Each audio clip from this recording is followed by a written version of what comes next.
ലോകത്തിലെ ഏറ്റവും പ്രശസ്തമായ മ്യൂസിയം പാരീസിലെ ലൂവ്ർ ഇപ്പോൾ വാർത്തകളിൽ നിറയുന്നത് അതിന്റെ ആർട്ട് പീസുകൾ കൊണ്ടല്ല, മറിച്ച് ഗുരുതരമായ മെയിന്റനൻസ് പ്രശ്നങ്ങൾ കൊണ്ടാണ്. കഴിഞ്ഞ ഒക്ടോബറിൽ നടന്ന ജുവൽ ഹീസ്റ്റിന് പിന്നാലെ ഇപ്പോൾ ഇതാ മ്യൂസിയത്തിൽ വാട്ടർ ലീക്ക് സംഭവിച്ചിരിക്കുന്നു. ചോർന്ന വെള്ളം മ്യൂസിയത്തിലെ ലൈബ്രറിയിൽ ഉണ്ടായിരുന്ന 300-ലധികം ബുക്കുകളും ജേർണലുകളും നശിപ്പിച്ചു എന്നാണ് ഏറ്റവും പുതിയ വാർത്ത. ഇത്രയും വലിയൊരു സ്ഥാപനത്തിന് ഇതെന്താണ് സംഭവിക്കുന്നത്? ലോകത്തിലെ ഏറ്റവും പ്രശസ്തമായ മ്യൂസിയം അവഗണിക്കപ്പെടുകയാണോ എന്ന ചോദ്യമാണ് ഇപ്പോൾ ലോകമെമ്പാടുമുള്ള കലാപ്രേമികൾ ചോദിക്കുന്നത്. നവംബർ അവസാനമാണ് ലൂവിന്റെ ഈജിപ്ഷ്യൻ പുരാവസ്തു വിഭാഗത്തിലെ ലൈബ്രറിയിൽ വാട്ടർ ലീക്ക് കണ്ടെത്തിയത്. ഏകദേശം 300 മുതൽ 400 വരെ പുസ്തകങ്ങളെയും ഗവേഷണ ജേർണലുകളെയും ഇത് ബാധിച്ചു. ഈജിപ്റ്റോളജിസ്റ്റുകൾ ഉപയോഗിക്കുന്ന 19-ാം നൂറ്റാണ്ടിന്റെ അവസാനത്തെയും 20-ാം നൂറ്റാണ്ടിന്റെ ആദ്യത്തെയും ഡോക്യുമെന്റുകളായിരുന്നു ഇവ. നഷ്ടപ്പെട്ടവ യുണീക്കായ ഹെറിറ്റേജ് ആർട്ടിഫാക്റ്റുകൾ അല്ലെങ്കിലും ഗവേഷകരെ സംബന്ധിച്ച് ഇവ വളരെ ഇമ്പോർട്ടൻ്റ് ആണ്. വെള്ളം കയറിയ പുസ്തകങ്ങൾ ഉണക്കി റെസ്റ്റോർ ചെയ്യാൻ അയച്ചിരിക്കുകയാണ് അധികൃതർ. എന്തായാലും കൂടുതൽ ഷോക്കിംഗ് ആയ കാര്യം, ഈ പ്രശ്നം ഉണ്ടാക്കിയത് ഒരു പഴയ ഹീറ്റിംഗ് ആൻഡ് വെന്റിലേഷൻ സിസ്റ്റത്തിലെ വാൽവ് തുറന്നുപോയതാണ്. ഈ പ്രശ്നം വർഷങ്ങളായി അറിയാമായിരുന്നിട്ടും റിപ്പയർ ചെയ്യാൻ വൈകി എന്ന മ്യൂസിയം ഡെപ്യൂട്ടി അഡ്മിനിസ്ട്രേറ്ററുടെ വെളിപ്പെടുത്തൽ പ്രശ്നം കൂടുതൽ വഷളാക്കുന്നു.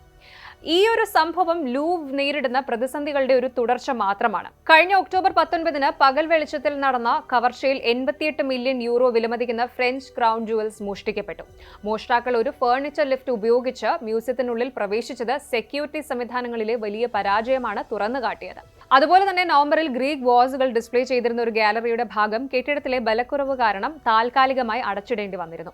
ഫ്രാൻസിന്റെ പൊതു ഓഡിറ്റ് വിഭാഗമായ കോഡസ് കംറ്റസ് പുറത്തിറക്കിയ ഒരു റിപ്പോർട്ട് ഈ അവസ്ഥയ്ക്ക് കാരണം വ്യക്തമാക്കുന്നുണ്ട്. ലൂവ് അധികൃതർ ആർട്ട് വർക്കുകൾ വാങ്ങുന്നതിനും വിസിറ്റർ എക്സ്പീരിയൻസ് മെച്ചപ്പെടുത്തുന്നതിനും അമിതമായി പണം ചെലവഴിച്ചു. എന്നാൽ കെട്ടിടത്തിന്റെ മെയിന്റനൻസും റിനോവേഷനും വേണ്ടത്ര പ്രാധാന്യം നൽകിയിരുന്നില്ല. ലൂവിലെ ജീവനക്കാരുടെ യൂണിയനുകളും ഇതിനെതിരെ രംഗത്ത് വന്നിട്ടുണ്ട്. ഫ്രജൈൽ ഇൻഫ്രാസ്ട്രക്ചർ കാരണം തങ്ങളുടെ വർക്കിംഗ് കണ്ടീഷൻസ് മോശമാകുന്നു എന്നാണ് അവരുടെ പരാതി.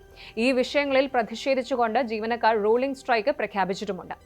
ലൂവ് ഇപ്പോൾ ടിക്കറ്റ് വില 45% വരെ വർദ്ധിപ്പിച്ചത് പോലും ഈ അത്യാവശ്യമായ സ്ട്രക്ചറൽ ഇംപ്രൂവ്മെന്റ്സിനുള്ള ഫണ്ട് കണ്ടെത്താനായിരുന്നു. അതും എവിടെയും എത്തുന്നില്ല എന്ന് ചുരുക്കം. തീർച്ചയായും ലോകോത്തര നിധിശേഖരം സൂക്ഷിക്കുന്ന ലൂവ് മ്യൂസിയം തുടർച്ചയായ സുരക്ഷാ വീഴ്ചകളും പരിപാലന പ്രശ്നങ്ങളും നേരിടുന്നത് അത് അവഗണിക്കപ്പെടുന്നു എന്ന ധാരണയെ ബലപ്പെടുത്തുന്നു. കഴിഞ്ഞ കുറച്ച് മാസങ്ങളായി ലോകത്തെ ഏറ്റവും കൂടുതൽ ആളുകൾ സന്ദർശിക്കുന്ന ഈ മ്യൂസിയം നേരിടുന്ന തുടർച്ചയായ ഷോക്കുകൾ അതിന്റെ ലോകോത്തര നിലവാരത്തെ തന്നെയാണ് ചോദ്യം ചെയ്യുന്നത്. നെഗ്ലിജൻസ് എന്ന ആരോപണം തള്ളിക്കളയാൻ മ്യൂസിയം അധികൃതർക്ക് പ്രയാസമായിരിക്കും. ഹീസ്റ്റ്, ലീക്ക്, സ്ട്രൈക്ക്, ലൂവിലെ ഡ്രാമ ഇപ്പോൾ പീക്ക് ലെവലിലാണ് എന്ന് വേണം പറയാൻ. ലോകോത്തര നിധിശേഖരം കാത്തു സൂക്ഷിക്കുന്ന ഒരു മ്യൂസിയത്തിന് ഇങ്ങനെയൊരു അവസ്ഥ വന്നത് തീർച്ചയായും വലിയ ഫോളോ അപ്പ് ആവശ്യമുള്ള വിഷയമാണ്.